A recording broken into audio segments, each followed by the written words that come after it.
This is TWiT.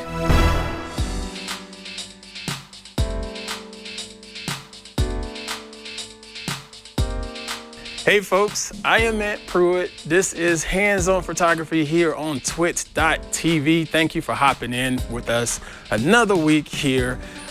We record this usually on Thursdays at about 2 p.m. Pacific time, but we're gonna record a little bit earlier this week because we got some outstanding and pretty exciting stuff happening here at the studio this week. So we're gonna go ahead and get this rolling right now today. So if you're watching the live stream, you're probably wondering, hey, why is Ant up here bright and early on the Monday morning?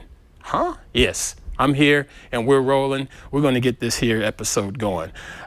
First and foremost, I want to say thank you again for the continued support of Hands-On Photography.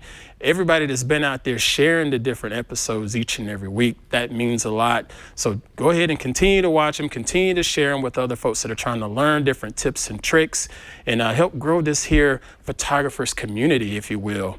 All right, so let's go ahead and get into this week's episode. First and foremost, I want to take a look at some feedback that we got. So let me go on down to my computer here and hop on over to the browser to our wonderful online forums, twit.community. Message from my man, John G. He's taking a look back at our previous episode where we talked about cropping and composition.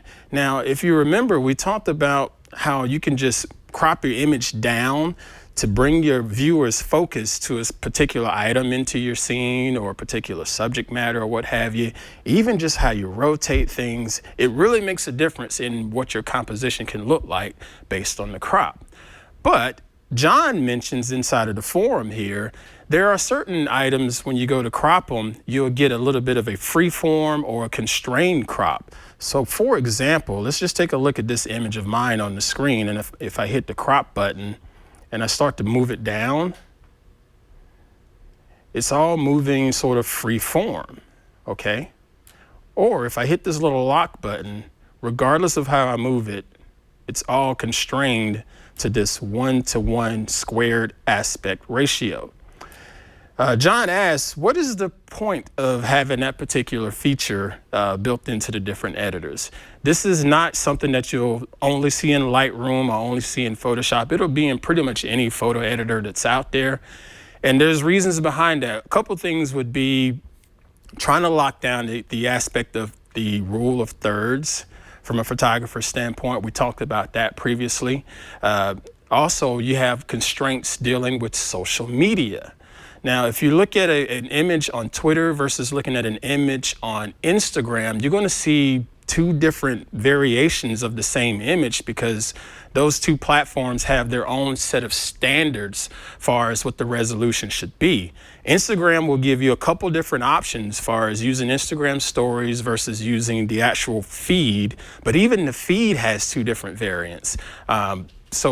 In particular on Instagram, you get sort of a 1:1 squared look. So if you open up your app right now and start scrolling through, most of your images that you're looking at are squared. And so this gives you an option inside of your photo editor to say, hey, I want to have a squared aspect ratio regardless of how I crop it off.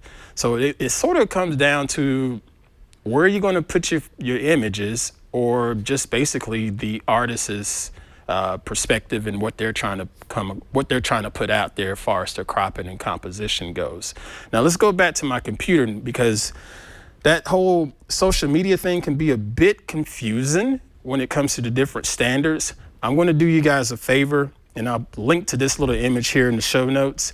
But this gives you an idea of what to expect if you're trying to post to a particular social media platform.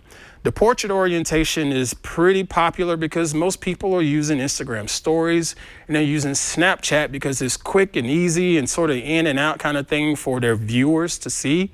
So what you want to do is set it up for a resolution of 1080 by 1920. So again, that's 1080 pixels wide by 1920 tall, and that'll give you this whole portrait aspect ratio. And if you're looking at a square orientation, particularly Instagram, you want to do 1080 by 1080 to give you the square. But there's a caveat when it comes to Instagram for some reason. I've noticed in the past that if I were to put something in there that wasn't totally square, it would still fit in the feed. But that's because Instagram also allows you to set up 1080 by 1350 resolution. So it's not quite square, but it's definitely nowhere near this whole portrait orientation. The most common one would be the landscape orientation that you'll see out there. And you have several different aspects of it when it comes to Twitter, YouTube, Facebook, Instagram, and even LinkedIn. Yes, folks, do not sleep on LinkedIn when it comes to sharing your branding and marketing materials. All of those images all of those different resolutions will be linked into the show notes, but just keep that in mind when you're setting up your images, because if you go too big, those social platforms are going to compress your image down and you will really start to lose some quality inside of your images. But if you know those actual resolutions, you can crop to the aspect that they want and also set it up bit by bit, pixel by pixel, what the actual resolution should be for each platform. All right, so Mr. John G, I hope that answers your question. Again, that is in our TWiT community, so that's twit.community in your browser to join our online forums where we talk about stuff on the show, we'll talk about things on different shows here on the network, or we'll just talk about coffee or tea, whatever. It's a fun community, so hop on in there and check us out. All right, so let's take another look at some more feedback. Here on my screen in Lightroom, you're going to see it's just stars. Well, why do you see stars? Previously, Mr. Laporte asked me on This Week in Google if I would do a demonstration of astrophotography with the Pixel 4. And I got to tell you, excuse me, this camera on here is really, really nice, but the whole astrophotography thing can be rather confusing, okay? So first and foremost, when you fire up the camera, I believe we can actually show my phone here on the screen. When you fire up the camera, you have different modes. So we'll switch this over to more. And you see all of these different modes here on the screen. But the big one is night sight. And what night sight does is it'll help generate additional light in the scene. It's a little bright back there, so let's go right here in the dark area. Yeah, it's dark right there. So let's pan over there with shoot my man, Mr. John. And what should happen is it creates a little more light in the scene. The problem is with night sight, it's supposed to automatically know that you're shooting at the stars. So if I was to have this pointed up, standing outside or what have you, it'll give me a little prompt on the screen that says astrophotography. This has been totally hit or miss, I must say, and it's been rather disappointing. But when you hit the astrophotography, it goes into what is called like a long exposure mode, and it'll allow you to shoot up to maybe 5 minutes just trying to capture the sky. The difference between astrophotography on the Pixel and its AI versus the long exposure of an actual camera is the long exposure, as we said before, is keeping the shutter open on your camera. Google is doing a nice job with that, but it's not great. I'd much rather use an app such as Manual Camera, which allows you to set up an actual extended shutter speed time, which is what I did here on my laptop on this particular image. Sadly, when I tried to set this up, I didn't have my tripod mount with me, so I had to try to prop my phone up against something to keep it still, and it was a total fail. So as you look at this image, it's a little bit blurry, a little bit noisy. So next time we have some decent weather, unlike this microclimate rain that we're having here in Northern California, I'll go out and give this a try again. What it should have looked like is what happened with my DSLR. Much better, bigger sensor, tripod, long exposure, and we don't have hardly any noise in this image, and it's a lot clearer. So with the Pixel 4, stay tuned. I will get back to shooting some astrophotography real soon as the skies clear up at night, and we'll do a whole full walkthrough and tutorial on how we achieve those shots, okay? All right, moving right along, let's hop on into some more feedback from you guys, and this came from Mr. Anthony Hicks. He actually sent in 2 images here. One's from his wife and one's from himself. This first image here is a beautiful sunset, and he just wanted to show it off and asked me to give a little criticism if I'd like to. And she shot this using her Galaxy S9. From a criticism standpoint, I like the color on it. It is a little bit soft on the quality. It looks like it's a little bit out of focus. When I took a look at this from a metadata standpoint, it shows that it was shot at 1/100th of a second, which is pretty fast. So it sort of confuses me to see that this is a little bit blurry, as if there was some camera shake. So not sure what happened there, but you look at the trees back here on the right, it's a little bit too soft, a little bit blurry. I don't mind the clouds being a little bit blurry, because clouds shouldn't be hard and defined. Clouds should be soft and free flowing. I also want to give credit to my pet peeve, which is the horizon line. Now, you're going to look at this and say, hey, that horizon is crooked. No, it's not. Those are mountains or some hills in the background. The actual horizon line is right here, and she nailed it. Thank you, thank you, thank you for getting that pet peeve squared away for me. All right, so from a post-processing standpoint, Samsung has a real big reputation of putting a lot of saturation in their images. So I want to take the saturation down just a touch, not too much. And that looks a lot better, and it still doesn't take away from the fact that the sunset was really, really nice over there in Australia. I couldn't do really much else with it. Looks like this is a little grill or something right here in the middle of the screen. That's a bit of a distraction, in my opinion. That takes away from the sunset. It takes away from actually looking back here in the scene. The first thing you want to look at is this, whatever this is. I guess this is a grill or a pot still or something, not sure. So if you had a way to get rid of that in Photoshop, I would. If you can crop it out, you probably can go ahead and try that too. Something like that. That's not bad there, but you're going to lose a lot of resolution and the quality is going to go down. So maybe, what if we crop it right about here, like so, and take a little bit off the top. I think that's a little bit better there. And it takes away whatever that distraction was and makes us put a little more focus on the actual beauty presented to us with the sunset. Again, I just wish it was a little bit sharper. Whenever you're shooting your images, try to hold as steady as possible, even if you're shooting with the fast shutter speed, such as 1/100th of a second. What I typically like to do is, if I'm holding my camera out like this, I like to put my elbows in, and then I'm holding myself a lot more steady this way, just in case someone bumps me or the wind blows or what have you. But you're going to get a much better shot if you just, sort of lock yourself in. This is about as close to a tripod as you're going to be able to get. Okay. All right. Now his next shot, I'm going to nitpick on him a little bit more because, Anthony, you asked for it, right? So let's go back to my laptop here. This image, he sent it in, shot it with his Canon EOS R, a highly underrated mirrorless camera that's out there from Canon. But he mentioned that he wanted the focus to be on these tree limbs.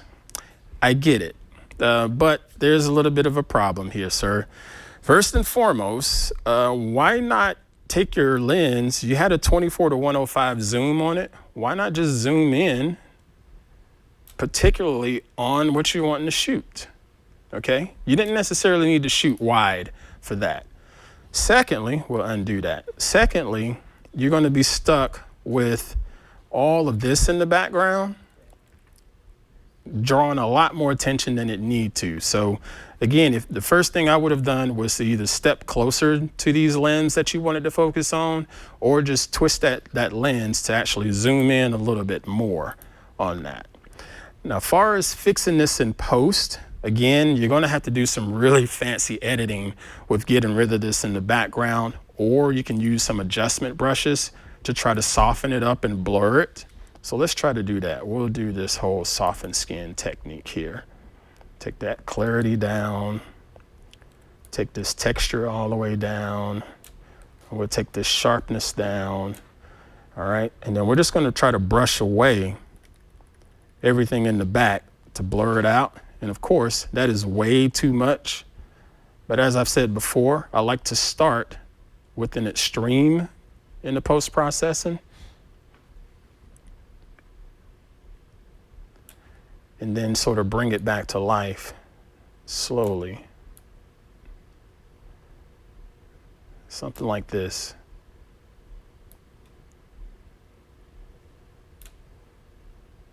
Just slowly. Okay. All right, so that would be one way to do it. And again, it's not the best way because it started with how it was shot in camera.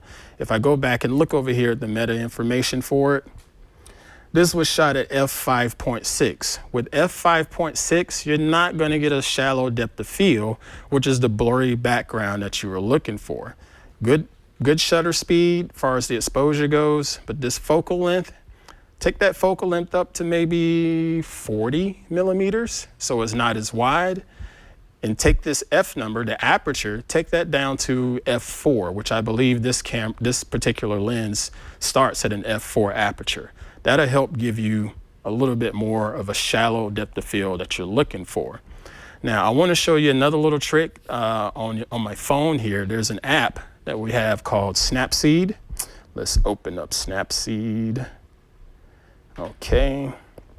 All right, so this is your image in Snapseed. And particularly, we can do the exact same thing as far as trying to get that shallow depth of field using post-processing. It's not going to be the best tool, but it's something to help give you a start. So inside of Snapseed, there was a lens blur option.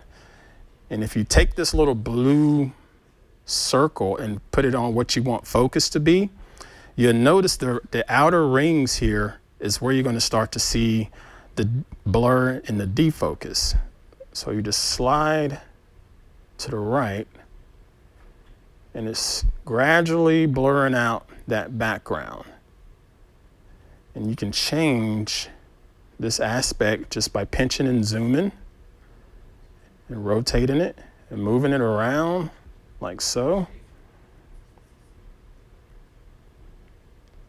Something like that. And take the blur down just a little bit, because if I take it too far, that looks really, really weird. But let's take it all the way back about 60 or 70% or so. So that gives us a little more blur. And you have other options inside of Snapseed. If you just scroll up or down like that. And so that gives us a little more focus on this particular limb. But again, this is something that you just got to fix in composition before you even click the shutter. So next time you're out, Mr. Anthony, and you're wanting to try to figure out focal points, that's the first thing you do. And since you have a mirrorless camera, the Canon EOS R, you have another advantage with this mirrorless camera, and that is your LCD screen and your thumb. You can use your thumb on the back of these LCD screens to help figure out exactly what you want to focus on. A lot of times you can see it on the back if you just drag your thumb this way, but it definitely works as if you put it up to your eye and look through the viewfinder. And you put your thumb on the LCD screen, you'll see a reticule pop up and it'll move wherever you move your thumb. So just take your thumb off the screen like I have here, tap it again, and move it all around through the frame to figure out exactly what you want to focus on, whether it's the light or, in your case, the tree limb that you wanted to focus on. Tap on that, click the shutter, boom, you got your shot. Now, granted, I don't have the manual to tell you how to set that up on your Canon EOS R, but there's a lot of different resources out there in the Canon forums. They'll help you get squared away and get that set up pretty quickly, I'm sure. All right. Okay, folks, that is it for this week's episode of Hands-On Photography. I really do appreciate you all joining in and hopping in and joining us each and every week here at TWiT.tv. Thursdays, about 2 p.m. Pacific time. And I know we recorded a little bit early this time, but stay tuned. We got some big stuff happening here at the studios, and we can't wait to share it with you. Be sure to follow me over on Instagram. That is ant_Pruitt on Instagram. And if you want, give me a follow on Twitter, because every now and then I share some of the interesting things that pop up in my head over there as well. And that's ant_Pruitt over on Twitter.